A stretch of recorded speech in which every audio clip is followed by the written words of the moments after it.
In the year 6023, humankind had changed tremendously.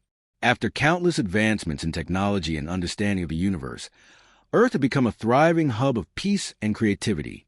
Cities sparkled with lights, and people lived in harmony. Little did they know, in the darkest corners of space, a reckoning was about to unfold. On a distant planet called Xyler, a race of aliens known as the Zarkonians watched Earth through their advanced telescopes. For 6,000 years, they deliberated and observed humanity from afar. They saw how humans had evolved from messy creatures to sophisticated beings capable of great achievements. However, they also noted humanity's tendency for war and conflict. Deciding that Earth posed potential threat to the universe, the Zarkonians crafted a plan to declare war. The leader of the Zarkonians was Commander Zorth, a green-skinned being with large, expressive eyes. He gathered his team in a vast chamber filled with shimmering lights and strange symbols. Zorth looked serious as he addressed his crew. "It is time," he announced. "We cannot allow humans to spread their chaos into the cosmos any longer. We will proceed with our attack and show them the power of the Zarkonians." Back on Earth, in the bustling city of New Eden, word began to spread of strange activity across the sky.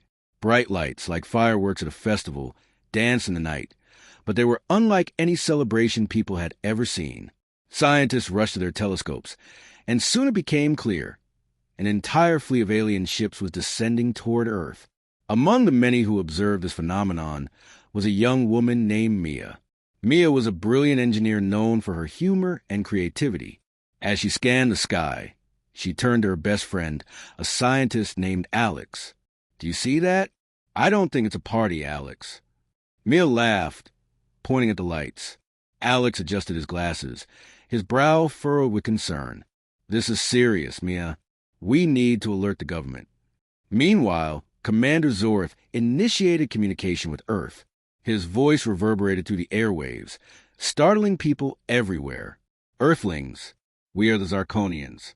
You have threatened the cosmos with your reckless ways. Prepare for war." The world responded with confusion. News spread quickly, and rather than panic, most people found Zorth's voice oddly funny.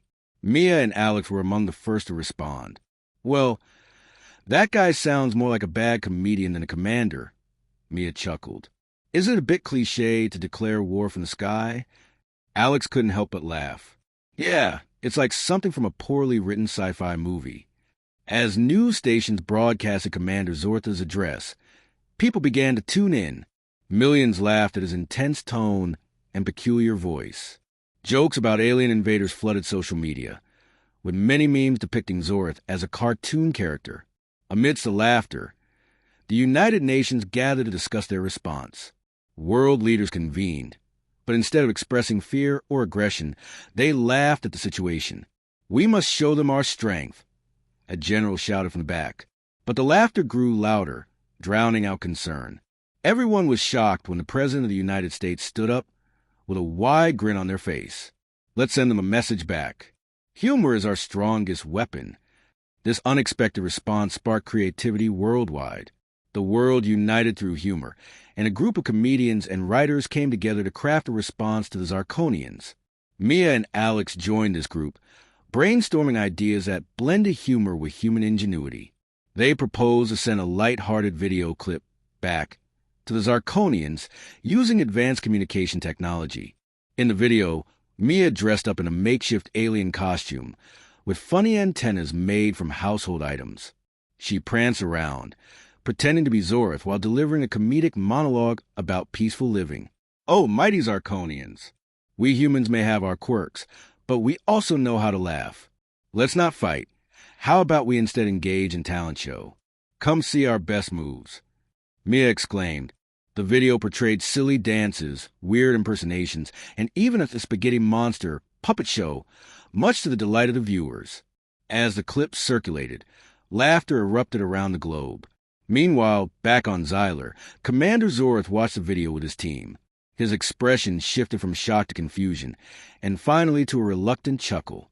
The seriousness of war faded, as they all began to laugh at how absurd humans were. "What is this spectacle they call humor?" one soldier asked, wiping a tear from his eye. "They're not afraid at all. Zorth pondered deeply, realizing that perhaps humanity wasn't the threat they had perceived. Instead, they were different, filled with creativity, emotions, and laughter. They faced danger not with panic, but with joy. And in that joy, Zorth found a glimmer of hope. As the two worlds interacted over video and fun exchanges, a friendship blossomed instead of a war. The Zarkonians sent their bubbling video response, showing their own clumsy sense of humor, filled with goofy movements and awkward dances. Humanity couldn't help but laugh even more. At last, Zorth appeared on a live broadcast, taking a deep breath to speak. Earthlings, let's unite. We offer our friendship and an invitation to explore the universe together. The world cheered. Laughter echoed from every corner of the planet as people celebrated. The threat that once loomed over them transformed into an alliance. Mia, Alex, and their friends were heralded as heroes, and their lighthearted approach changed the course of history. In the end, humans and Zarkonians worked together.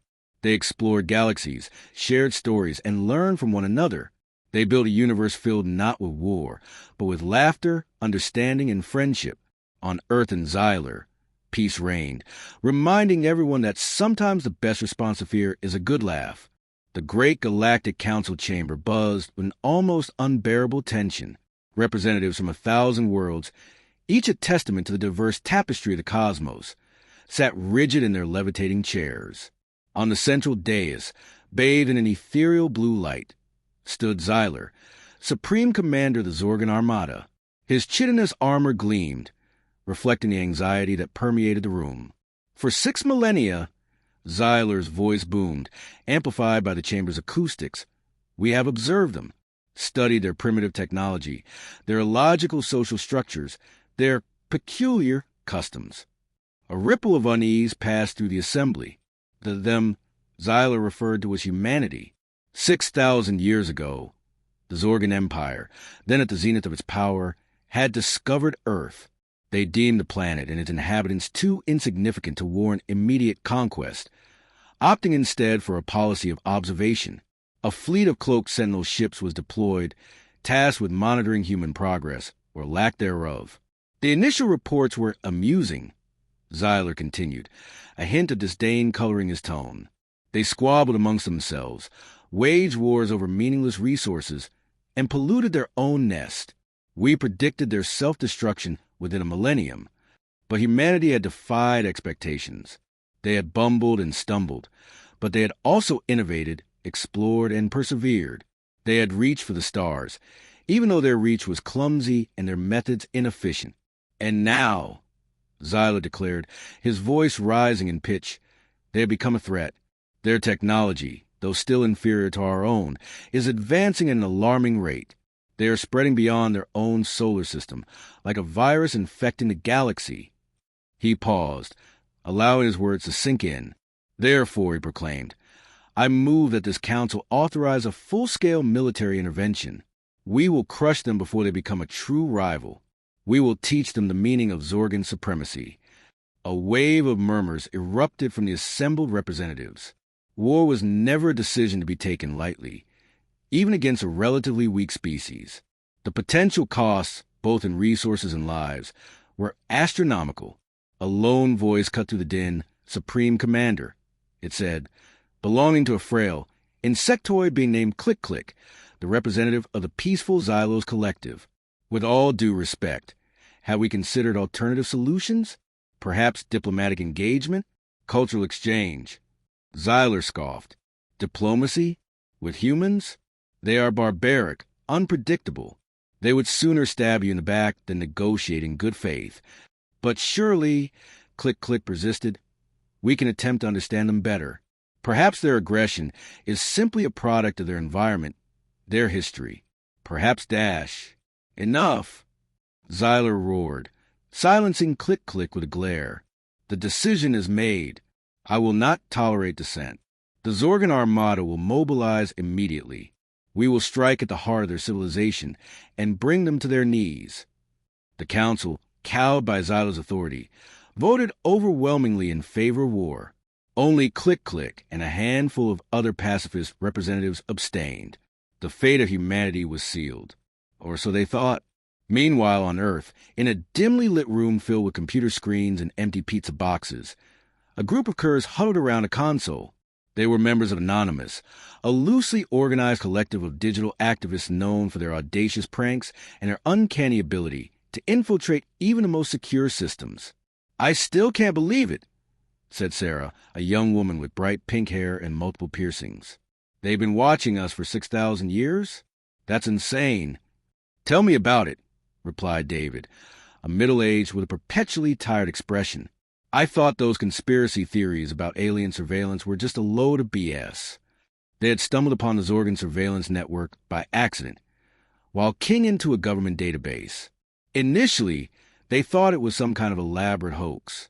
But the sheer scale of the operation, the complexity of the technology, and the wealth of data they had uncovered soon convinced them otherwise. "So what do we do?" asked Emily, a quiet who usually preferred to work alone. "Do we tell the government? The UN? Are you kidding?" David scoffed. "They'd never believe us. They'd probably lock us up in some mental institution." "Besides," Sarah added, a mischievous glint in her eyes, "where's the fun in that? I say we CK them back." And so they did. They spent weeks poring over the Zorgan data, learning about their technology, their culture, their weaknesses. They discovered that the Zorgans, despite their advanced technology, were surprisingly rigid in their thinking. They were creatures of logic and order, and they had difficulty comprehending anything that deviated from their established norms. The Curs devised a plan. They would use the Zorgan surveillance network against them, feeding them misinformation, manipulating their perceptions, and generally sowing chaos and confusion. They called their operation Project LOL. When the Zorgan Armada finally arrived in Earth's orbit, they were met not with fear and resistance, but with laughter. Every television screen on the planet, every computer monitor, every billboard suddenly displayed the same image: a Zorgan warrior wearing a silly hat and dancing to disco music. The Zorgan communication channels were flooded with memes, jokes, and nonsensical videos. The Zorgan battlecruisers were bombarded with streams of spam emails and fake news articles. At first, the Zorgans were merely bewildered. They couldn't understand what was happening. They had expected a desperate struggle for survival, but instead, they were being subjected to a barrage of absurdity. Zyler, watching the chaos unfold from his flagship, was furious. "What is the meaning of this?" he roared. "Why aren't they fighting back? Why are they laughing?" His advisors, equally perplexed, could offer no explanation. They had never encountered anything like this before. Human behavior was simply beyond their comprehension. As the days passed, the Zorgan Armada began to unravel. The constant barrage of nonsense was driving them insane. Their carefully planned strategies were being undermined by ridiculous pranks and unexpected glitches. Their morale plummeted. Some Zorgan warriors started to question their mission. Was it really necessary to destroy a species that was so silly? Others began to succumb to the human sense of humor, finding themselves chuckling at the very jokes they were supposed to be suppressing. Finally, Zyler could take no more. He ordered the Armada to retreat back to the great Galactic Council chamber, where he would have to explain his humiliating defeat. Humanity had won, not with weapons or armies, but with laughter. They had proven that the most powerful force in the universe was not brute strength, but the ability to find humor in the face of adversity. And as the Zorgan Armada limped back to their homeworld, the Curs of Anonymous raised a toast to their victory, knowing that they had saved the world, one meme at a time. In the year 6023, humans had mostly forgotten about the stars that twinkled in the night sky. Cities now stretched high into the clouds, filled with buzzing flying cars and people connected through advanced technology. Life was comfortable, but the excitement of space exploration had faded. That was until one day, everything changed. It all started when a bright light blazed across the sky, flying faster than anything humanity had ever seen. At first, people thought it was just another satellite. But when the object crashed into the ocean, it sent waves rolling toward the shore. A team of scientists, led by Dr. Maya Lin, hurried to the site, eager to discover what they had found. Maya was a brilliant scientist, known for her passion for the unknown. She loved to study the stars and often dreamed of making first contact with an alien species. along with her best friend, Omar, a sarcastic engineer who always brought humor to tense moments. They approached the crash site. The crew gathered around the smoking wreckage of the spacecraft. It was unlike anything they had ever seen. Suddenly, a door slid open with a hiss, revealing a group of tall aliens. They had green skin, large eyes, and long limbs. Their leader stepped forward, and in a booming voice that echoed, he spoke.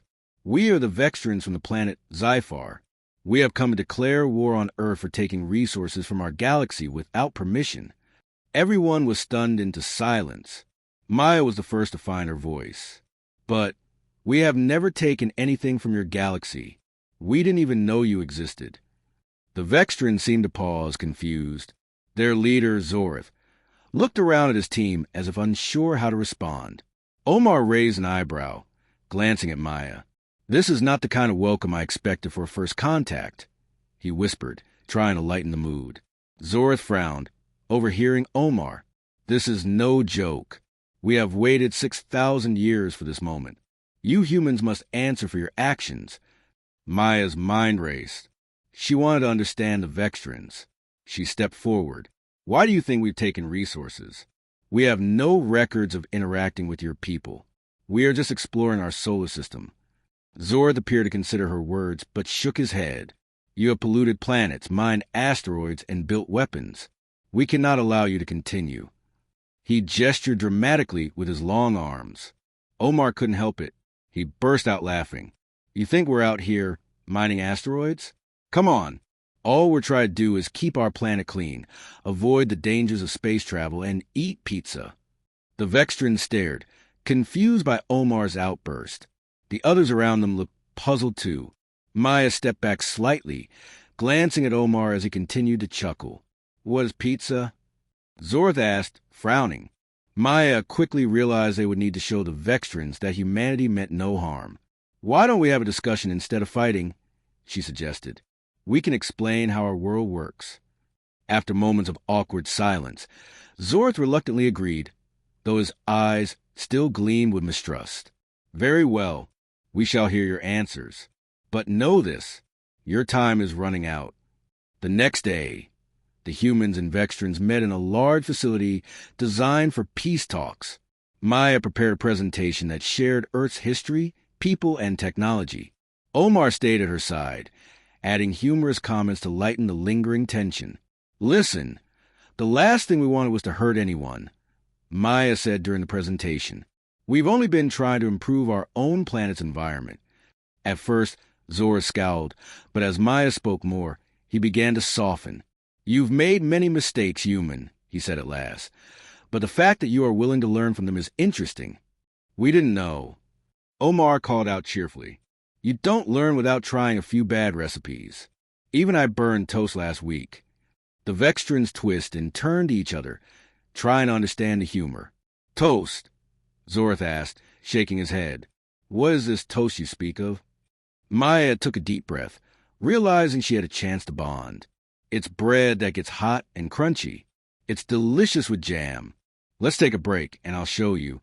To the human team's surprise, the Vextrans agreed. They gathered in the cafeteria where Maya introduced them to various foods.